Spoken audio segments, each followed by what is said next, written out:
En début d'année, Patrick et son bâton de pèlerin ont parcouru la France pour alerter sur le mal-être des paysans. Si les rencontres ont été nombreuses sur le chemin, le constat est le même 8 mois après. Et même si j'ai pu être entendu par le président de la République, par le ministre de l'Agriculture, nous avons des suicides tous les jours. Tous les jours depuis 2017, donc les derniers chiffres de la MSA qui comptent 605 agriculteurs qui se sont suicidés en 2017. C'est énorme, c'est inadmissible. Au quotidien, les agriculteurs sont tiraillés entre fierté de leur métier, contraintes financières et fardeau de la solitude. Les suicides sont en progrès dans ce métier-là. C'est une surmortalité par rapport aux autres catégories professionnelles en France. C'est pas normal. Et cette question-là, dans notre métier, elle est taboue. Les agriculteurs ont beaucoup de mal à se livrer, à parler, et on a une certaine fierté. Voilà. Et de pouvoir, je dirais quelque part, se mettre à nu, entre guillemets, sur ces problèmes-là, c'est pas facile, c'est compliqué. Oui. Chez les agriculteurs, le deuil est omniprésent. Benoît était adolescent quand un drame a frappé sa famille. J'ai mon frère aîné qui s'est donné la mort. Il avait 25 ans. Il avait repris l'exploitation familiale depuis peu.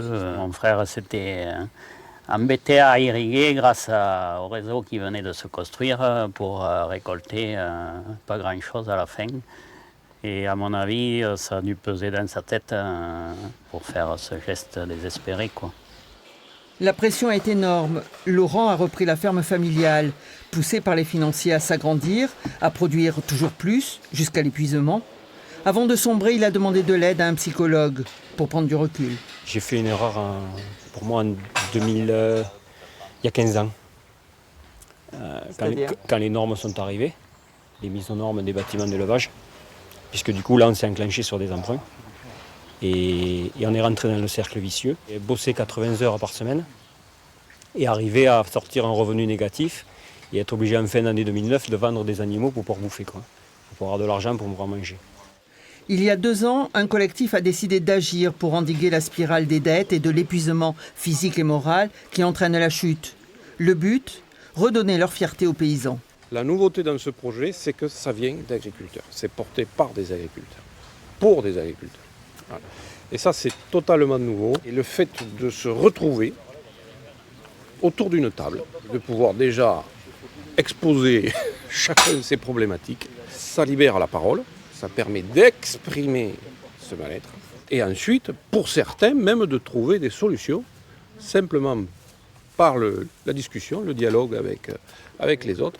Donc c'est ce qui nous a conduit effectivement à porter ce projet que l'on porte. Revaloriser le statut d'exploitant agricole en favorisant de nouveaux circuits de vente pour vivre dignement de leur travail.